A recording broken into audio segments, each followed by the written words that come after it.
ഓം പരാശ്രയശ്രയ നമഃ. എല്ലാവർക്കും വണക്കം. നമ്മൾ ഒരു ഉപാസനാമൂർത്തിയെ തിരഞ്ഞെടുക്കുന്ന സമയത്ത് പല കാര്യങ്ങളും ജ്യോതിഷപ്രകാരം ചിന്തിക്കേണ്ട ആവശ്യമുണ്ട്.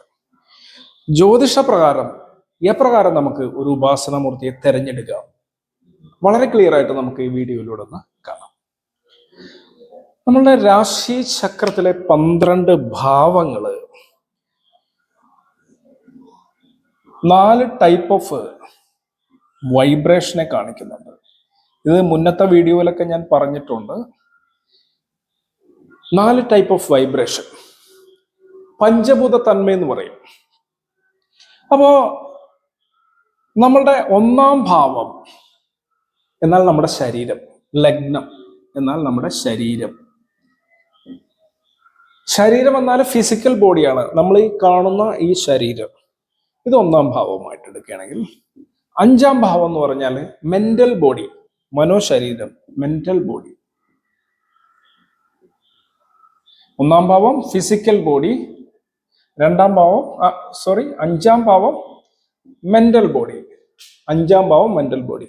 9-ാം ഭാവം കോസ്മിക് ബോഡി.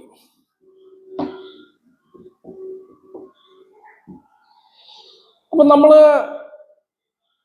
ഏതോ ഫ്രീക്വൻസിയിലാണോ നമ്മുടെ ഫിസിക്കൽ ബോഡി, അതേ ഫ്രീക്വൻസിയിലായിരിക്കും മെന്റൽ ബോഡിയും, അതേ ഫ്രീക്വൻസിയിലായിരിക്കും കോസ്മിക് ബോഡിയും. ഉദാഹരണം പറഞ്ഞാൽ ലഗ്നം മേഷരാശിയാണെങ്കിൽ 5-ാം ഭാവം 1, 2, 3, 4 5-ാം ഭാവം ഇത് സിംഹരാശി, 6, 7, 8, 9-ാം ഭാവം ധനുരാശി. അപ്പോ 5, 9 ഇത് ട്രയാങ്കിൾ ആണ്, ത്രികോണമാണ് അല്ലെ. പല ത്രികോണങ്ങളുണ്ട്. 1, 5, 9, 2, 6, 10. ഇനി കാമത്രികോണം എന്ന് പറയണ 3, 7, 11. ഇങ്ങനെ ത്രികോണങ്ങൾ പല ടൈപ്പ് ഉണ്ട്. ഇതിൽ 1, 5, 9 physical body, mental body, cosmic body എന്നത് നമ്മുടെ ബോഡി തന്നെയാണ്. അപ്പൊ ഇവിടെ നമ്മൾ നോക്കിയാല് ലഗ്നം എന്നത് ഫിസിക്കൽ ബോഡി ആണെങ്കിൽ ലഗ്നത്തിന്റെ ഫ്രീക്വൻസി ഏതാണോ അതേ ഫ്രീക്വൻസി ആയിരിക്കും 5-ാം ഭാവത്തിന്റെയും 9-ാം ഭാവത്തിന്റെയും. അതായത് ലഗ്നം ഇപ്പോ ഇത് ഫയർ ആണ്, ഫയർ എലിമെന്റ് ആണ് ലഗ്നം മേഷരാശി എങ്കിൽ, സിംഹരാശി ഫയർ എലിമെന്റ് തന്നെ എങ്കിൽ, ധനുരാശി ഫയർ എലിമെന്റ് തന്നെ, നെരുപ്പാണ്, തീയാണ്. അപ്പൊ നമ്മളുടെ പഞ്ചഭൂത തന്മ ഏതാണോ ഫിസിക്കൽ ബോഡിയുടെ അത് തന്നെയാണ് മെന്റൽ ബോഡിയുടെയും, അത് തന്നെയാണ് കോസ്മിക് ബോഡിയുടെയും. ഇവിടെ മന്ത്രം അഫക്റ്റ് ചെയ്യുന്നത് കോസ്മിക് ബോഡിയിലാണ്, മന്ത്രമയ കോശം. കോസ്മിക് ബോഡിക്കും മെന്റൽ ബോഡിക്കും ഇടയിൽ ഉണ്ട് വേറെ കോശങ്ങൾ. അപ്പോ മന്ത്രം അഫക്റ്റ് ചെയ്യുന്നത് നമ്മളുടെ കോസ്മിക് ബോഡിയിലാണ്. അതുകൊണ്ട് തന്നെ നമ്മൾ ജാതകപ്പടി നമ്മളുടെ മന്ത്രമൂർത്തിയെ തിരഞ്ഞെടുക്കുമ്പോൾ, മന്ത്രം എന്ന് പറഞ്ഞാൽ 5-ാം ഭാവത്തെ മന്ത്രമായിട്ട് കൽപ്പിക്കുന്നത് നിങ്ങൾക്ക് മനസ്സിലാവും, മെന്റൽ ബോഡി. 9-ാം ഭാവം ഉപാസന. ഉപാസന എന്ന് പറയുമ്പോൾ മന്ത്രം ഉണ്ടാവും, തന്ത്രം ഉണ്ടാവും, പൂജ ഉണ്ടാവും, ഭക്തി, ഇതെല്ലാം കൂടി കോസ്മിക് ബോഡിയെ അഫക്റ്റ് ചെയ്യേണ്ട കാര്യം.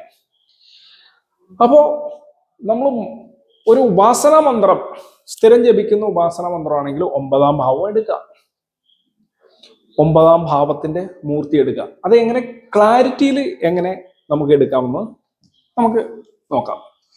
നമ്മൾ ജപിക്കുന്ന മന്ത്രവും നമ്മളുടെ ഉപാസനാമൂർത്തിയും നമ്മളുടെ വൈബ്രേഷന് തുല്യമായിരിക്കണം. അപ്പോൾ ലഗ്നം 5, 9 അതിൽ 9-ാം ഭാവം എന്ന് പറയുന്നത് വളരെ ഇമ്പോർട്ടന്റ് ആണ്.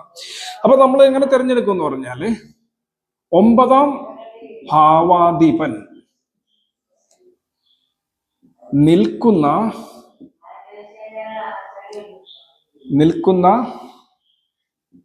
രാശി, കുറച്ചും കൂടി നോക്കിക്കഴിഞ്ഞാൽ നിൽക്കുന്ന നക്ഷത്രം എടുക്കണം, അതിന്റെ അധിപൻ. 9-ാം ഭാവാധിപൻ നിൽക്കുന്ന നക്ഷത്രത്തിന്റെ അധിപനെ എടുക്കുന്നതാണ് നല്ലത്. 9-ാം ഭാവാധിപൻ നിൽക്കുന്ന നക്ഷത്രത്തിന്റെ അധിപനെ നമ്മൾ എടുക്കണം. നമുക്ക് കടകരാശി ലഗ്നം എന്ന് വിചാരിക്കാം. കടകരാശിയുടെ ഇത് 5-ാം രാശി, ഇത് 9-ാം രാശി. അപ്പോൾ ഇത് നീർരാശിയാണ്. അപ്പൊ ഇതിന്റെ ഫ്രീക്വൻസിയും വാട്ടർ എലിമെന്റ് ആണ്. ഇവിടെ 9-ാം ഭാവാധിപനായിട്ടുള്ള ഗുരു, അത് പറഞ്ഞിട്ടുണ്ട് ഈ മീനരാശിയുടെ അധിപൻ ഗുരുവാണെന്ന്. ഈ ഗുരു പോയി, ഗുരു എന്ന് പറയുന്ന ഗ്രഹം നിൽക്കുന്നത് 2-ാം ഭാവത്തിൽ ഇവിടെയാണെന്ന് വിചാരിക്കുക. എങ്കിൽ ഇവിടെ ഏതൊക്കെ നക്ഷത്രമുണ്ട്? മകമുണ്ട്, മകത്തിന്റെ അധിപതി കേതു. പൂരമുണ്ട്, പൂരത്തിന്റെ അധിപതി ശുക്രൻ. ഉത്തരമുണ്ട്, ഉത്തരത്തിന്റെ അധിപതി സൂര്യൻ. അപ്പോ ഓരോ ഗ്രഹത്തിനും ഓരോ രാശിയിലും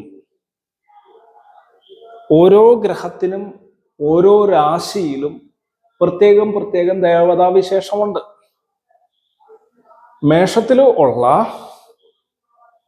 മേഷരാശിയിലുള്ള ചൊവ്വയും വൃശ്ചികരാശിയിലുള്ള ചൊവ്വയും ബാക്കി വരുന്ന ഓരോ രാശിയിൽ നിൽക്കുന്ന ചൊവ്വയും ഓരോരോ ദേവതകളാണ് ദേവപ്രശ്നത്തിൽ വരുമ്പോൾ. ഇനി ഒരു പ്രത്യേക നക്ഷത്രത്തിൽ നിൽക്കുന്ന ദേവത, നക്ഷത്രത്തിൽ നിൽക്കുന്ന ഗ്രഹം, അപ്പോഴും വ്യത്യാസം വരും. ഇവിടെ വ്യാഴം നിൽക്കുന്നത് ഉത്തരം നക്ഷത്രത്തിലാണെങ്കിൽ ഇവിടെ ശിവനെ എടുക്കാം. അപ്പൊ നിങ്ങൾ മനസ്സിലാക്കേണ്ട കാര്യം ഇത്രയേ ഉള്ളൂ. 9-ാം ഭാവമായിട്ടുള്ള കോസ്മിക് ബോഡി, നിങ്ങളുടെ കോസ്മിക് ബോഡിയുടെ ഫ്രീക്വൻസി 9-ാം ഭാവത്തിന്റെ ഫ്രീക്വൻസി ആയിരിക്കും. വ്യാഴമാണ് 9-ാം ഭാവം അധിപൻ. അപ്പൊ ഈ വ്യാഴത്തിന്റെ എനർജി കണക്റ്റിംഗ് ആയിരിക്കുന്നത് ഇവിടെ 2-ാം ഭാവത്തിലാണ്. ആ 2-ാം ഭാവത്തിൽ കണക്റ്റിംഗ് ആയിരിക്കുന്നത് ഉത്തര നക്ഷത്രത്തിലാണ്. അപ്പൊ യഥാർത്ഥത്തില് നമ്മുടെ ബ്രെയിനിലെ തോട്ട് പോകുന്ന ന്യൂറോൺസ് കണക്ട് ചെയ്ത് അതിന്റെ മെയിൻ എൻഡ്, പ്രധാന ഏറ്റവും ആക്റ്റീവായിട്ടുള്ള ന്യൂറോൺ എന്ന് വേണമെങ്കിൽ പറയാം. അത് ഏതാണെന്ന് പറഞ്ഞാല് ഇതാണ്, ഉത്തര നക്ഷത്രമാണ്, സൂര്യനാണ്. അപ്പൊ സൂര്യനെ അതിലേക്ക്, ആ സൂര്യനില്ലേ, സൂര്യന്റെ ഒരു ഫ്രീക്വൻസി ഇവിടെ വരുന്ന നമ്മുടെ ബോഡി ബ്രെയിൻ ലെവലിലൊക്കെ ഞാൻ പറഞ്ഞ ആ പ്രധാനപ്പെട്ട ആ ന്യൂറോൺ, അതിനൊരു ഫ്രീക്വൻസി ഉണ്ടാവും. ആ ഫ്രീക്വൻസിക്ക് ഉഗന്ത ദേവനാണ് ശിവം, ശൈവം. അപ്പൊ നമുക്ക് ശൈവ ഉപാസന ചെയ്യുന്നത് വളരെ പോസിറ്റീവ് ആയിരിക്കും.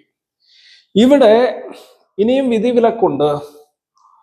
വിധിവിലക്കുകൾ അനേകമുണ്ട്. വിധിവിലക്കുകൾ മനസ്സിലാക്കാതെ ഇതെടുത്താലും പ്രശ്നമാണ്. ഫ്രീക്വൻസി ചേഞ്ചിങ്ങോ ഫ്രീക്വൻസിയുടെ ആക്ടിവേഷൻ സാധ്യമല്ലാത്ത രീതിയിൽ നമുക്ക് വരാം. അതെപ്പോഴാന്ന് പറഞ്ഞാൽ ഇവിടെ ഇരിക്കുന്ന സൂര്യൻ ചില പ്രത്യേക അവസ്ഥയിലാണ് എങ്കിൽ, ഉദാഹരണം നീചത്തിൽ വന്നു എന്ന് വിചാരിക്കുക. അപ്പൊ സൂര്യന് ബലഹാനിയാണ് ഉണ്ടാവുന്നത്. ആ സമയത്ത് നമ്മൾ പ്രത്യേകം ശ്രദ്ധിക്കേണ്ട ആവശ്യമുണ്ട്. ഇപ്പൊ ശുക്രനായിരുന്നെങ്കിൽ നമ്മൾ ശുക്രനെ എടുത്തു എന്ന് വിചാരിക്കുക. ശുക്രന് മൗഢ്യം, അസ്തംഗം, അസ്തമനം, ഇതേമാതിരിയുള്ള പ്രശ്നങ്ങൾ ഉണ്ടെങ്കിൽ ഇതെടുക്കുമ്പോൾ നമ്മൾ പല കാര്യങ്ങളും ശ്രദ്ധിക്കണം. അതെന്തൊക്കെ കാര്യങ്ങൾ ശ്രദ്ധിക്കണമെന്നൊക്കെ നമുക്ക് പിന്നീട് വേറൊരു വീഡിയോയിൽ കാണാം. ഇവിടെ ഞാൻ പറഞ്ഞു വന്ന ഒറ്റ കാര്യമുള്ളൂ, 9-ാം ഭാവാധിപൻ നിൽക്കുന്ന രാശി, നക്ഷത്രം ഇവ പ്രധാനമാണ്. 9-ാം ഭാവാധിപൻ നിൽക്കുന്ന നക്ഷത്ര അധിപനെ നമ്മൾ എടുക്കണം. അത് എത്തരത്തിൽ അത് കണക്ട് ആവുന്നു പറഞ്ഞാൽ അത് കോസ്മിക് ബോഡിയായിട്ട് കണക്ഷൻ ആവും. ലഗ്നം നമ്മുടെ ഫിസിക്കൽ ബോഡിയാണെന്നും 5-ാം ഭാവം മെന്റൽ ബോഡിയാണെന്നും 9-ാം ഭാവം കോസ്മിക് ബോഡിയാണെന്നുള്ള ഐഡിയയും നിങ്ങൾ കണക്കിലെടുത്ത് അതിന് ആ ഫ്രീക്വൻസിക്ക് ഉതകുന്ന രീതിയിൽ നമ്മൾ ഉപാസനാമൂർത്തിയെ തിരഞ്ഞെടുത്താൽ, ഉപാസന മന്ത്രത്തെയും തിരഞ്ഞെടുത്താൽ അത് വേണ്ട വിധത്തിൽ വർക്ക് ചെയ്യും. ഇത് 1-ാം റൂള്. ഇനി ഇതിന്റെ വിധിവിലക്കുകൾ വരുമ്പോൾ പല റൂളുകളും ഉണ്ടാകും. അതെങ്ങനെ എടുക്കണം എന്നൊക്കെ നമുക്ക് പിന്നീട് മനസ്സിലാകാം. ഇത്രയുള്ള എല്ലാവർക്കും ഒരിക്കൽ കൂടി വണക്കം. ഓം അഗത്തീശ്വരായ നമഃ.